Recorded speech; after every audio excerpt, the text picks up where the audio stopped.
Hey everyone, and welcome in or welcome back. It's a Monkey Mar. Before we get into today's video, please make sure you click that subscribe button, the like, and the bell for notifications. Let's get into the Letecia Stauch update. So most of you have probably heard, because I'm a little late, but good old Letecia is competent to stand trial. So let's get into this article. Letecia Stauch, stepmother of slain 11-year-old Gannon Stauch, competent for trial. The stepmother of slain 11-year-old Gannon Stauch is competent for trial, a judge found Tuesday, in ending a more than 6-month pause in the case against her. The ruling by 4th Judicial District Judge Gregory Warner means that Letecia Stauch, 37, is again back on track for a trial. The judge scheduled a 2-day preliminary hearing for March 11th and 12th, 2021. That's where prosecutors will lay out the evidence against her. The judge must decide if there is enough evidence to support the charges against her, including first-degree murder. The judge will also decide at the conclusion of the March hearing if Stauch will be eligible for bail. That determination depends on the strength of the evidence against her. If the judge decides she is likely to be convicted at trial, she would continue to be jailed without bail. I think she's going to be sitting in jail until her trial comes, because you, Letecia Nutterbutter, are as guilty as they come. Stauch appeared via video link from the El Paso County Jail, wearing a blue jail jumpsuit and a surgical-style face mask. She paced in a small room and frequently looked through a small window in the room's only door. I am going to look for this video. I've been looking for it, but I'm still looking. She did not address the court. The case against her has been on hold since June, when Warner granted a defense request that she be evaluated for competency. Her first evaluation in September found she was competent, and that was by the state. During Tuesday's hearing, Warner announced that a second evaluation by Dr. Jackie Grimmett, a psychologist retained by the defense, reached the same conclusion, leading to the judge to find she is competent. So even her defense team said, yeah, you're competent to stand trial. Stop trying to act like you're that crazy. In Colorado, competency means that a defendant has a rational understanding of the case against them and can effectively assist in their defense. The defense also relayed in court that Stauch has requested a conflict hearing. Details were given. One veteran attorney said she was clear. She wants a different attorney for whatever reason, said Colorado Springs attorney Phil Dubois, who isn't affiliated with the case. Stauch is currently represented by 2 public defenders. Now, we all know that she is going to do whatever she can to prolong and be the center of attention. So now let's see what happens with her defense team, her public attorneys, because obviously she's not happy with them and she wants a new one. Oh, tiff tiff, Letecia crazy Stauch. Conflict hearings are generally heard by a different judge.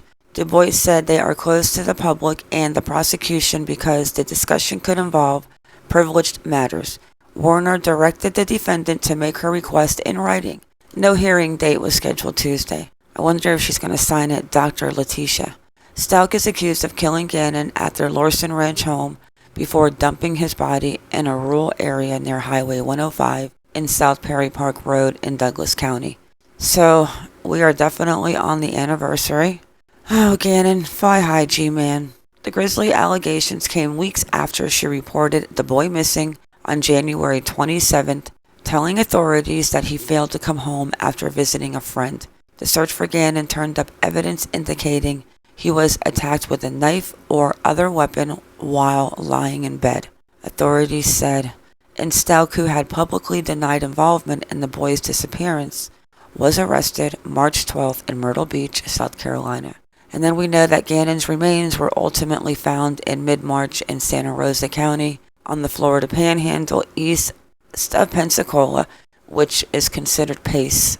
Authorities haven't said how the remains were transported from Douglas County to Florida. I'm going to do a wild assumption and think that probably in a suitcase in the back of a moving truck where it just blended in. But when she decided to pull over and throw him over the bridge, I mean, was there nobody with her? I don't know. I guess we are going to have to go to trial and just see what everything the defense has against what the state has, because I think the state has a lot more than we even know. Okay, so let me go see if I can get my hands on that video. Here is Letecia Evil's court docket. So, Colorado Judicial Branch. So we've got it right here, 3/11/21, 8:30 a.m. I'm assuming that's Mountain Time. Letecia, preliminary hearing, case El Paso, Division 15, room S403, the South Tower. So she's got the 12th also at 8:30 a.m. starting. And I don't know if that's like two to 8:30s. And then 11 a.m. And then on 3/11 she's got it at 8:30 a.m. and 8:30 a.m. And as you can see, there's 3 different case numbers. You've got the one ending in 358, the one ending in 170, and then this one down here, which is 309. So really now we just wait and hope that they televise this trial live. I don't see why they wouldn't. Maybe with the COVID, but hopefully by then COVID will be a little more under control. Alright, I actually think that is it on this video. Let me just check a few more places and see if I can actually find any video of her in court today with her blues and her face mask on. And it does appear that Landon was on the video today because there's a picture of her. I mean, this was such an unnecessary thing to happen. And I'll tell you what, Letecia is she is definitely a one of a kind. Evil. Okay, so guys, I am going to attach the voice Skype call from the media and Michael Allen, the DA, who just can't wait to try this case. Basically, he doesn't see a plea deal coming. He sees it going to a trial. And we're going to have to wait for March 11th. I do not think they even had that filmed today because there are a few things that he could not speak about. And you will see if you listen to the interview with him. So it looks like it's on and it's time to go to trial. I need to get my little butt back into that family tree and see if I can find that connection to Pace, Florida. Alright guys, with that, it is a wrap. I want to thank you all for coming in. Thank you for watching. Please like or dislike, whichever you prefer, and subscribe. Everyone have a good day or a good night wherever you are in the world, and stay vigilant. I am out.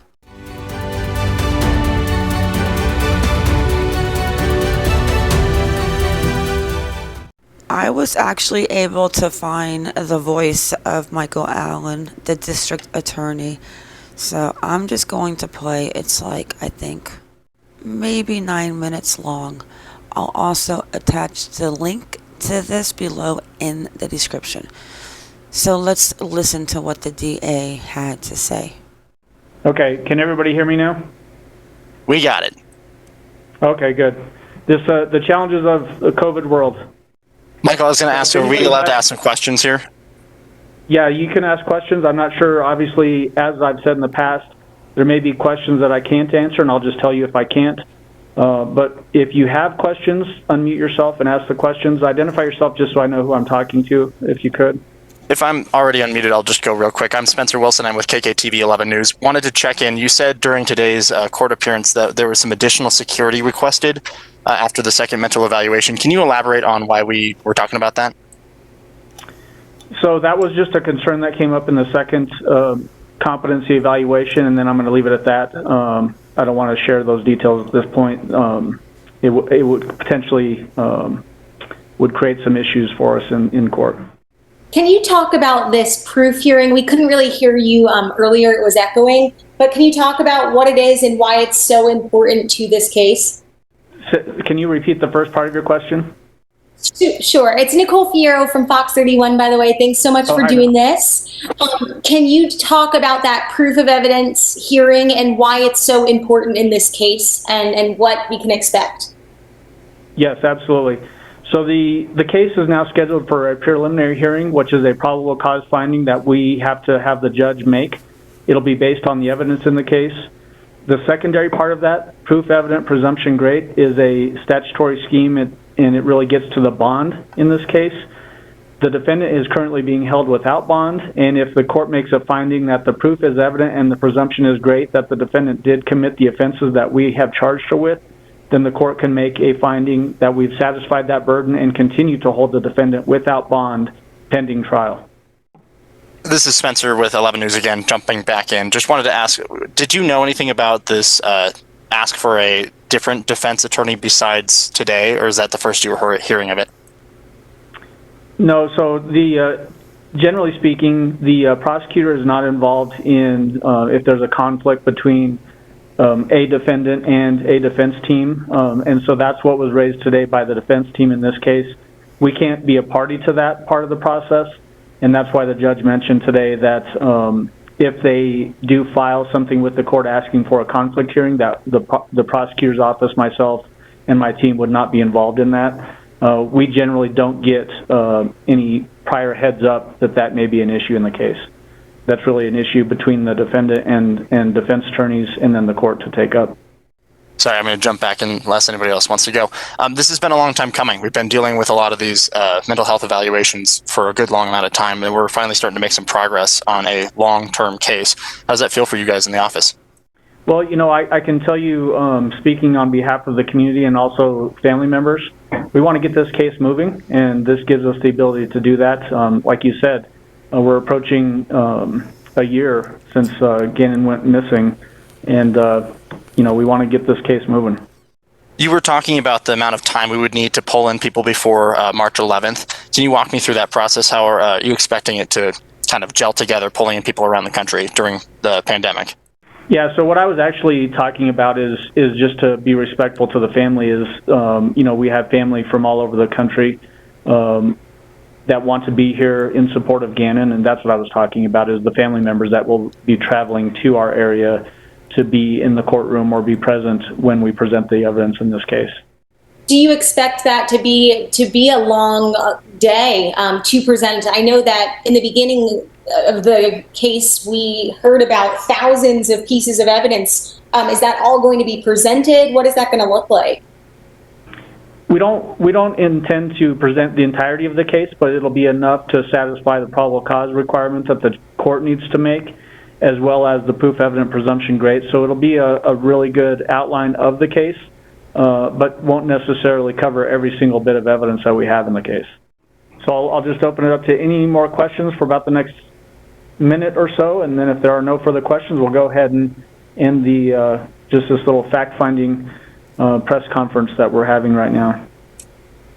I was going to ask, you've been preparing with what we've talked about, thousands of evidences going through this case. Do you guys feel prepared to take this to the next step? Obviously, you've had a lot of time to look it over. Yeah, we'll definitely be prepared to present this case to the court and then eventually to a jury. And you do expect this to go all the way to a jury trial? I don't see any indication why just a case of this magnitude, so not talking generally or specifically about this case, but more in general terms, a case of this magnitude, I always expect that it's going to go to a jury trial. I think I said that very early on, and I still have that expectation. To prepare a case like this and not prepare as if we're going to trial would be, that's not the way we handle business in this office, and it's not the way we're going to handle this case.